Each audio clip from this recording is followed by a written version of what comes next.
یہ خواب پہ خواہ اٹھو اٹھو.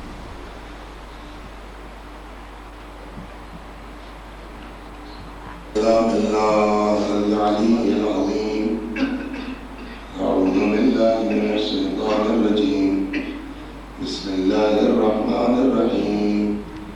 الحمد للہ رب العالمین بارئ الخلائق اجمعین باعث الانبیاء والمرسلین والصلاة والسلام والتحیۃ والاکرام على البشير النذير السراج المنير سيدنا ونبينا وشفيعنا إن شاء الله أبي القاسم محمد. اللهم صل على محمد وآل محمد. اللهم صل عليه وعلى أهل بيته مظاهر جلالك وجمالك ولعنة الله على أعدائهم الشاكين فيهم والمنحرفين عنهم أجمعين. أما بعد، صدق الله تعالى حيث يقول وهو أصدق القائلين وقوله الحق.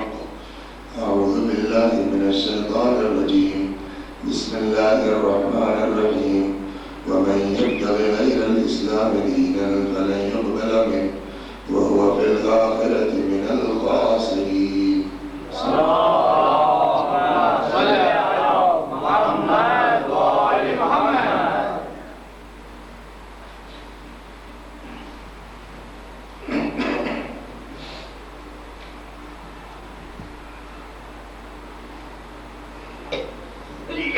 تو مجلسوں میں کیا ہونا ہے، کیا پڑھا جانا ہے، یہ پہلے دن ہی سب اطلاع دے دی گئی تھی.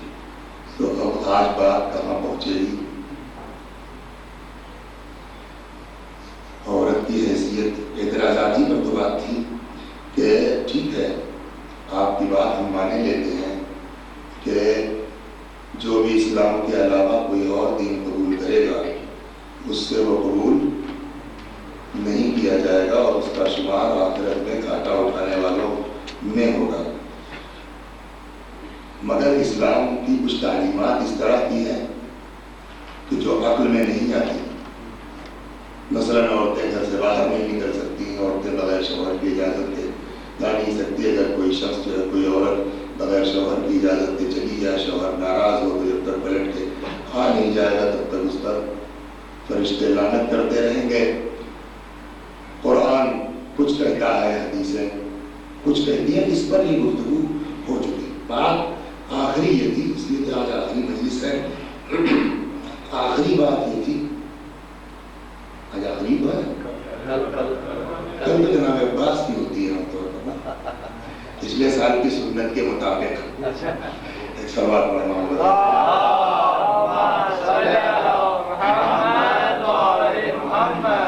تو اعتراض یہ تھا کہ ٹھیک ہے یہ باتیں تو سمجھ میں آئی، لیکن ایک ایسی چیز اسلام نے پکڑا دی ہے مسلمانوں کو اور خاص کر کے شیعوں کو کہ جو خود شیعوں میں بے دینی کا سبب بن رہی ہے، جو خود مسلمانوں میں بے دینی کا سبب بن رہی ہے ایک، اور قرآن کے خلاف بھی ہے. پتہ نہیں کیسے ان کے یہاں آ گئی. وہ کیا ہے؟ اس کا نام ہے شفاعت. شفاعت سے انسان کے اندر بے دینی پیدا ہوتی ہے. شفاعت سے انسان کے اندر لامذہبیت پیدا ہوتی ہے. کیوں بھائی تم نماز نہیں پڑھتے؟ ملائیے گا ساری چیزوں کو. رسول اللہ کی حدیث کیا ہے؟ من بکا علی الحسین اب کا وہ دبا کا وجبت لہ الجنہ. جو حسین پر روئے، رلائے، رونے والے کی صورت بنائے، جنت اس کے اوپر واجب ہے. سب کو یہ حدیث پتہ ہے، نئی حدیث نہیں پڑھی نا. مرحوم امام خمینی رحمۃ اللہ علیہ نے کہا فرمایا کہ حدیث بالکل درست ہے اپنے اعتبار سے، اس حدیث میں کسی طرح کے شک و شبہے کی گنجائش نہیں ہے. تو اب جو روئے، رلائے، رونے والوں کی صورت بنائے اس پر جنت. اس قانون کے اعتبار سے وسیعتاً ہزاروں مجلسیں پڑھ چکے ہیں اب تک. جنت واجب ہے. بہت سی سوسخانیاں کر چکے ہیں اب تک. جنت واجب ہے. ہزاروں مجلسیں سن چکے ہیں, رو چکے ہیں, ماتم کر چکے ہیں. جنت واجب ہے. ہم نے پلٹ کے پوچھا کیوں بھائی, اب اس میں کسی کا نام نہیں لے سکتا ہوں, ہم ہی تھے مثال دینے کے لیے, کیوں بھائی جناب زید آپ نماز نہیں پڑھتے؟ کیوں بھائی جناب آپ روزہ نہیں رکھتے؟ تو پلٹ کے انہوں نے جواب دے دیا, نماز وہ پڑھے جس کا کوئی نہ ہو, روزہ وہ رکھے جس کا کوئی نہ ہو. ہم نے کہا اللہ ہم شیعہ ہیں, من بقا علی الحسین ابقا و تباقا وجبت لہ الجنہ. دوسرے کو ہم کیوں کہیں, ہزاروں مجلسیں وسیع حسین پڑھ چکے ہیں, وسیع حسین کو جنت میں جانے سے روک کون سکتا ہے؟ جس کا کوئی نہ ہو وہ نماز پڑھے, وسیع حسین نہیں پڑھنے والے. سماعت پڑھیں محمد رہا.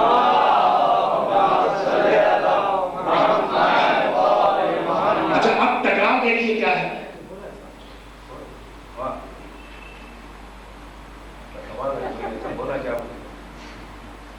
سنتے آپ شاید پہلے دن آئے نہیں, اس میں نہیں اس طرح کے بھائی عزیز آج 60واں دن ہے اس انداز کا, آخر تک رہیے. اور اسی لیے کہتے ہیں کہ صبر کا پھل میٹھا ہوتا ہے. سلوات پڑھیں محمد.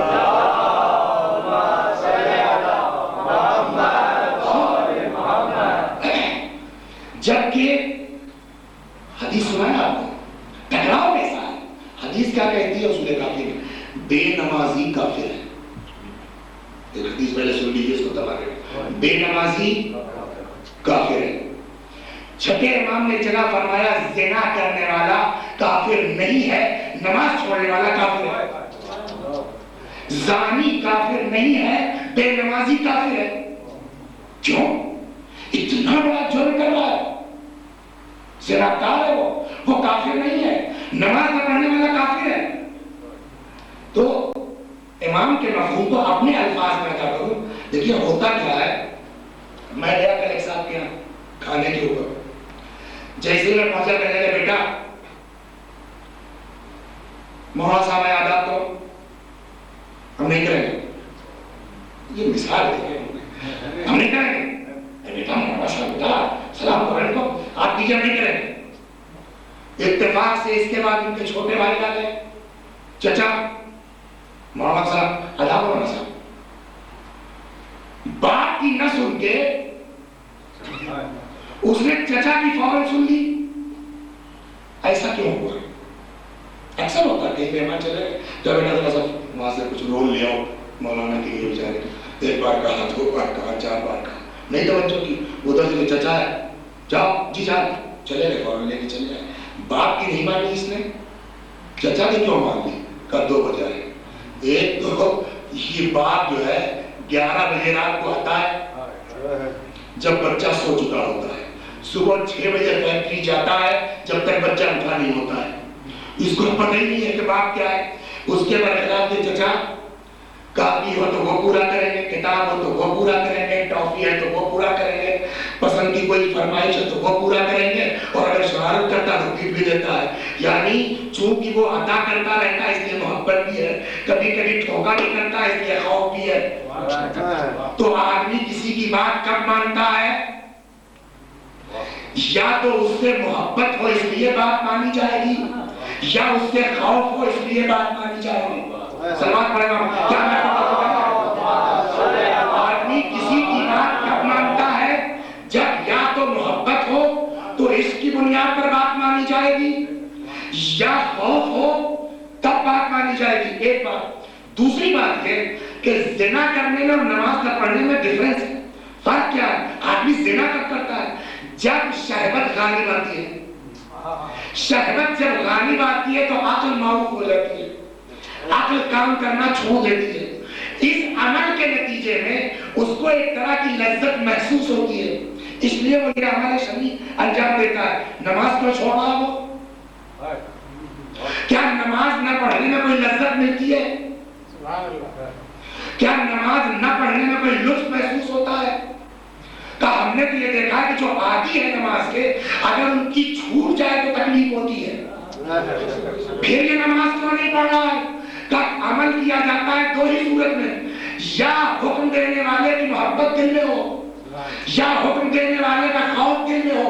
اب اگر کوئی شخص نماز نہیں چھوڑ رہا ہے تو کوئی لذت تو مل نہیں رہی ہے، کوئی نہ کوئی تو ریزن ہوگا نماز چھوڑنے کا، لذت ہے نہیں، مزہ کوئی ہے نہیں، تو ایک ہی بات بچتی ہے کہ حکم دینے والے کی نہ محبت دل میں ہے نہ خوف دل میں ہے۔ جب خدا کا خوف نہ ہوگا، خدا کی محبت نہ ہوگی، تو گھر میں پیدا ہونے سے میں مسلمان نہیں ہوں۔ صلوات پڑھیں محمد علیہ۔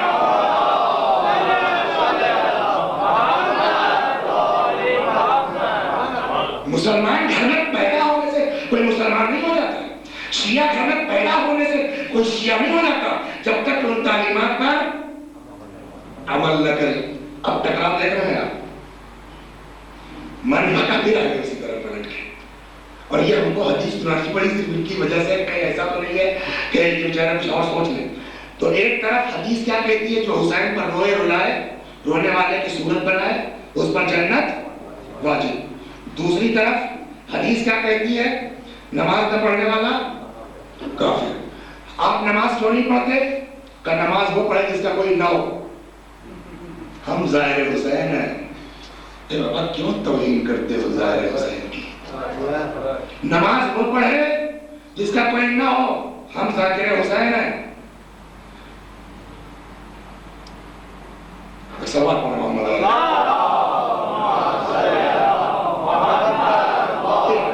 سب اپنی باتیں کریں۔ تو شفاعت کا تصور پہلے مرحلے میں آدمی کو بے دین بنا دیتا ہے، شفاعت کا تصور پہلے مرحلے میں آدمی کو لامذہب بنا دیتا ہے۔ دوسری بات، شفاعت ہوگی کس کی؟ کس کی شفاعت ہوگی؟ وَإِن مِّنكُمْ إِلَّا وَارِدُهَا كَانَ عَلَىٰ رَبِّكَ حَتْمًا مَّقْضِيًّا۔ ہر آدمی کو وارد جہنم ہونا ہے، یہ بالکل طے بات ہے۔ ثُمَّ نُنَجِّي الَّذِينَ اتَّقَوْا، پھر جو متقی ہیں انہیں ہم نجات دے دیں گے، قرآن کا پہلے وعدہ ہے۔ وَنَذَرُ الظَّالِمِينَ فِيهَا جِثِيًّا، اور جو ظالم ہیں وہ انتہائی ذلت و خواری کے ساتھ جہنم میں پڑے رہ جائیں گے۔ تو نجات کس کو ہوئی؟ جو متقی ہے۔ تو جو متقی ہے وہ تو اپنے تقوی کی بنیاد پر خود ہی نجات لے لے گا، شفاعت کی ضرورت کیا ہے اس کو؟ قرآن نے یہ وعدہ کیا ہے کہ نُنَجِّي الَّذِينَ اتَّقَوْا، جو متقی ہیں ہم ان کو نجات دے دیں گے۔ تو اگر ہم متقی ہیں تو خدا وعدہ کر رہا ہے کہ ہم خود تمہیں نجات دے دیں گے۔ تو ہم کو معاذ اللہ علی کی کیا ضرورت ہے شفاعت کی، حسن کی کیا ضرورت ہے شفاعت کی، فاطمہ زہرا کی کیا ضرورت ہے شفاعت کی؟ ہم اگر متقی ہیں تو خود بخود نجات یافتہ ہو جائیں گے، اور اگر ہم ظالم ہیں، جہنمی ہیں، تو یہ جو ہمارے لیے حکم صادر ہوا ہے جہنم میں جانے کا، اس بات پر ہم